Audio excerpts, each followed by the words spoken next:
big game, I guess. How we doing? How are you? Good, how are you, Good. Pat? Ready to roll? We're ready. Good week of practice, really good week of practice. I think you guys, looking at this game in a mature way, and Slovis is ready to roll. Nate Darnell's ready to roll. Nick Patty's ready to roll. So we'll see what happens out there, and we're looking forward to a good game. Questions? You're outside linebackers, week 1 to week 3. What have you seen out of that group overall? Progress, improvement? Certainly progress, a lot of progress, which I think happens with game experience. As I told you, I think a week ago, big guy was like, the game is, after game 1 was like, man, the game's a lot different than practice, which it is. It's faster. You can't emulate the speed, and you got to learn how to practice as fast as you can and make quick decisions on what you see. But the one thing that's happening is we've got depth. We feel like, the 2 stars, Bengali and Shane Simon, are really good, and we are not afraid at all to put Solomon DeShields and Tyler Wilson there, Brandon George, and even Nick Lappy. So we'll get a mixture. We'll be able to keep them fresh, and we feel confident that they can go in there. We're not going to lose much at all. You talk about depth. Is this a game where you kind of look at and hope to get those rotational guys even more reps? If you're fortunate enough, we don't ever plan on that. Like, hey, this is what's going to happen. Rhode Island will come in here; they'll be ready to go, and we've got to be ready. And if that happens, that happens. If it doesn't, we've been in games. I showed them a list of all the 1AA opponents. We had Youngstown State in overtime. We played Delaware tight with a backup quarterback, Nick Patty, back in the day. The last 2 years, we've been, at least the last Boston P and New Hampshire last year, we took care of business the way you're supposed to. And I think in 20 and 21, we had 2 pretty good football teams like we have now. So, we'll see what happens. Jaden Bradley is a guy who has flashed potential in years past. What have you seen from him this year, and do you anticipate him getting more looks as the season goes throughout? Yeah, we'll get Jaden more looks, more opportunities. Just need consistency out of him. He wasn't as consistent as he needed to be last week, and probably half the coach's fault as well as his fault. But he's a guy that claims to know all these positions. I know X, I know Z, I know the F. But he knows them on a piece of paper. But to go out there and execute them fast and with detail, not good enough. So we thought he was a guy who could play all 3. This week we've just said, hey, listen, you're going to know 1, and you're going to be really good at 1, and then we'll slowly. I said, right now you're you think you're the jack of all, master of none. And I said, we got to master 1 position, and we'll gradually get you something else. But he's a smart kid. He's got great football IQ. But when it goes fast and you need the details, they haven't been there, but we expect to get that this weekend and onward as we go through the season. Something you learn as a coach. I think Coach Underwood's just continuing to learn every week about who his guys are, what they need, what they don't need. Izzy took 31 carries last week. He's run for over 100 in the last 2. Is there any thought to maybe shortening up his workload this week or giving him a lighter workload? Is there any thought to that? No. I've been around some great tailbacks. Le'Veon Bell, I think he carried the ball 40 times, and Le'Veon Bell was never asking for, a break. So, that's what he's got to get used to, and we think he can handle it. Now, you guys have 8 sacks, which isn't bad, but you guys are used to getting 50 in the season. Mm-hmm. What have you seen from your pass rush so far this year? We've missed a lot. I bet you we missed 3 last week. John Morgan comes in, inside twice, really 3 times probably.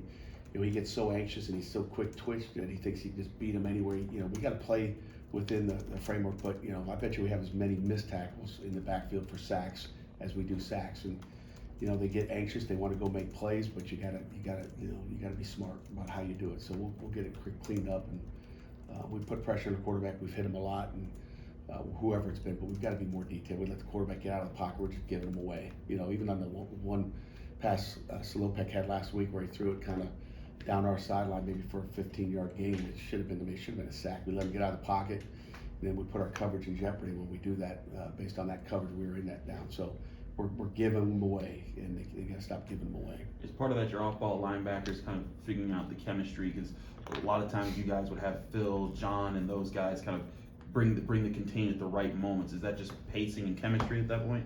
It all depends on what the coverage is. It depends on what the coverage we're in, and I don't think the backers have been bad as far as being secondary contained.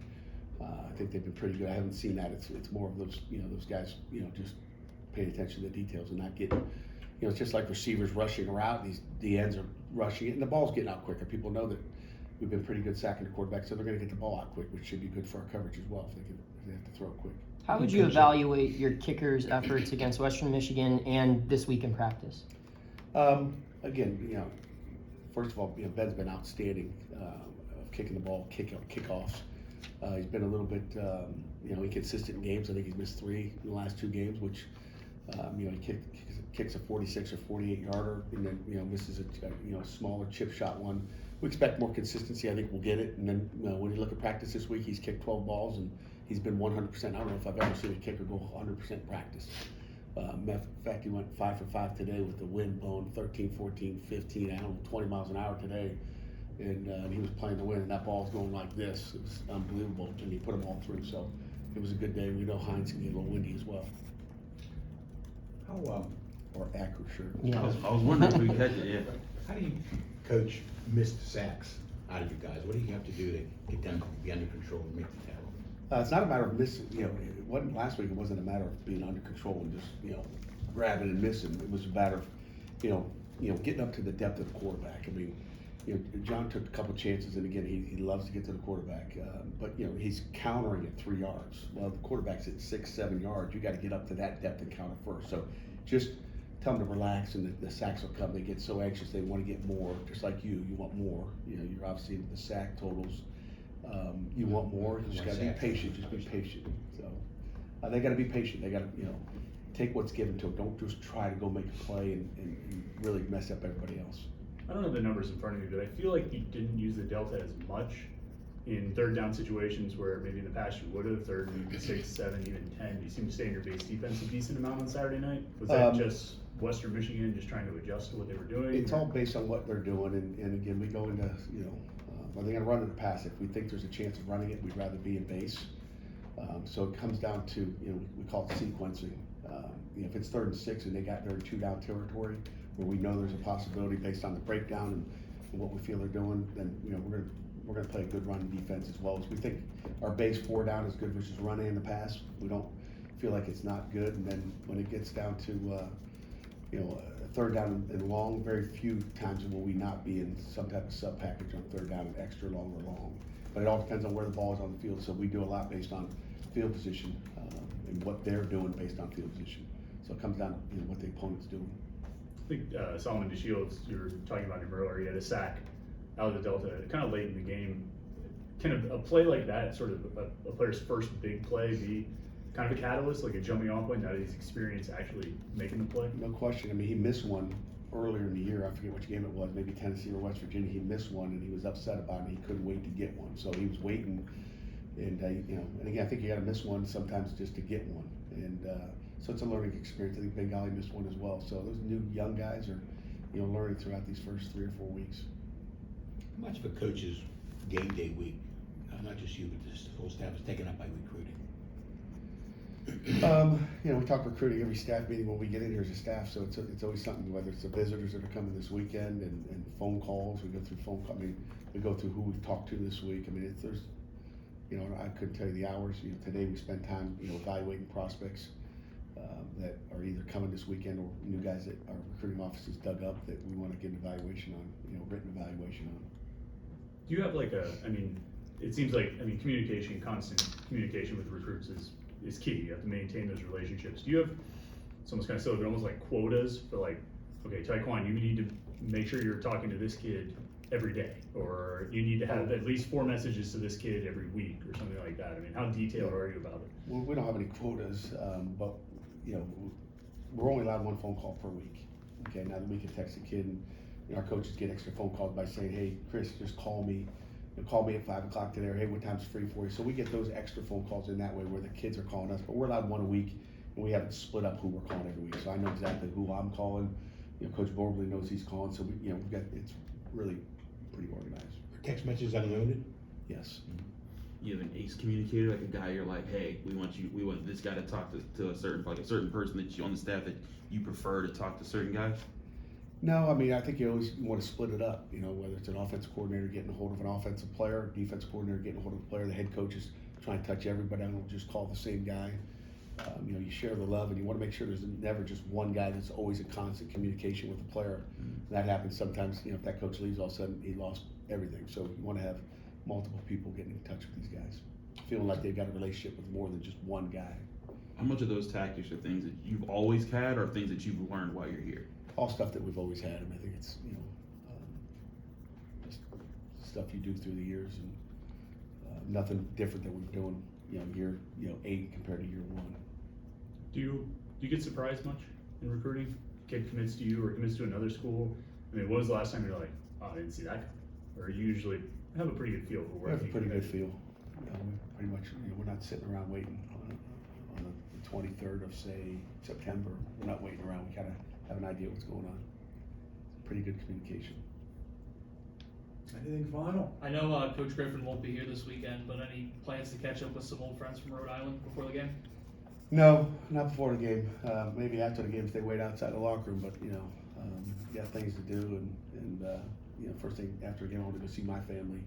But that's time. That's summertime. If you're going to see somebody, it's just hard. It's hard. After I get done with you guys, I'll be the last guy in the locker room. Most people are gone after that, so it's tough. Just don't have time. There's a lot of people that say, "Hey, I'm going to come by the office tomorrow." I'm like, "No, you're not. Like, there's no time." Andre Powell talked to us about how. My abs. Yes, he did talk to us about your abs. Yeah, do you want to offer a TJ told rebuttal? me that yesterday. Thanks, You Andre. want a rebuttal He on never that? had the abs. Oh, It's the same. Just kidding. Well, I laughed with him today when I heard that. That was funny. that was funny. We all were like, wow. That was quick too. He was really quick with that. It was. But I wanted to ask you about the running concepts. He talked about how it's a little different this year because Frank has worked in a lot of concepts that are the same in the style of the run, but they differ because there's so many different alignments and formations. Right. How have you seen that translate for your guys up front and in the backfield as far as processing that and working that formation to formation? They've done a great job. We got different ways of getting it. We get plays when we don't have to check it. We don't want to check it. We're going to run it and call it and go. But you need to have those in your run game if you want to be a successful run game. We've not had that here in the last 3 years. It was call it. If we're running to the right and they have 3 guys blitzing off that edge, it's a bad play. And everybody's looking at us like, "What's wrong with the run game?" Well, I haven't said that in the past, but we have more tools to make sure we're getting in a good run play and not in a bad one. Cool. Same thing in the pass game as well. Marquez Williams also was talking to us about how you guys had certain keys to alert on the bubble screens that Western Michigan had. That was something that they used against you guys last year, and you guys took it away. How much have you seen guys like Marquez, you guys that have been around with their film study, to take away things that they saw last year as problems in you guys' defense? Yeah, I mean, I think they always have tools, in the secondary to take care of those things. I think it's always tough. That's why I like playing a team more than once. I mean, if you look at just playing Tennessee twice, or really, if you talk to Central Florida twice and then Tennessee, and what they do, how they do it, you always have better keys when you're playing someone more than just once. And Rhode Island's another one of those teams. We don't know what they're going to come out. What's their plan versus our defense? Our pressure, whatever it may be. You don't know how they're going to react. So, if you play Rhode Island a second time, you're always going to have more answers. And okay, if they do this, now we know what we're seeing. But it's hard. You're watching tape against Again, we had a 5-game breakdown. You're watching games this year, and you're watching Elon from 2021, and you just don't know how they're gonna. All these other defenses are different than what we are. Every defense is different, and so they'll have their plan, and then we'll have to adjust to it as we go. But sometimes the details can't be worked out in the middle of the game. It's just too much, and you're afraid to tweak it to the point where you give up something something big otherwise. Tim Salem has talked about coming in here on Saturday night after a game and starting to work with the next week's opponent. Is that unusual for your staff? Do you have Saturday night meetings? I haven't seen him in here on a Saturday. Okay, Tim's always got some interesting things, but we all have computers and iPads, and we grade our tape from home, so there's no sense to come in Saturday after a game. It's not mandatory. I go home. I go home for sure. That's why I like a noon game. I actually will see my family this week. I didn't see him at 3 o'clock in the morning when I got home last week. On top of abs, Andre also talked to us about how you were always just kept active, like you would be building closets and doing stuff all the time. I didn't hear that one either. just wanted to ask, just as far as like your mentality, you talked about how your mind's always just working. How does that translate to from when you were younger to now you're a head coach, an experienced head coach, and you have to maybe shift that to other like head duties. I think that's what, it's amazing. I think that's what a head coach has got to do. He can't just be, looking at life through a straw, not seeing the big picture and everything that goes on. Like after practice, I got so many recordings on my recorder or my phone, just little things I see out there that, sometimes the ops guys are like, how did you see that? What made you but that's kind of what you do. And it's the same thing, you did as a defensive coordinator or a linebacker coach. You're just always trying to, it's the details. It's the details in everything we do, whether it's recruiting or practice, meetings, whatever it may be. It's all those little things that matter, I think. I mean, is it even, just walking around the building, are you always looking for Ask what LaSalle. can be better? Ask LaSalle. Things I see, like I walk by that team picture in the bottom right-hand corner, it's not, the new team picture on the backside, they changed it twice, and then, the second time, I'm like, it still doesn't look good, fix that. It's like, what does the building look like? I mean, everything, it's just everything. I mean, what's the appearance of the building? Everything makes an impact. It doesn't matter whether recruits are here or not. The details matter and everything. And I'm kind of, I guess, maybe OCD. I don't know. I got issues probably.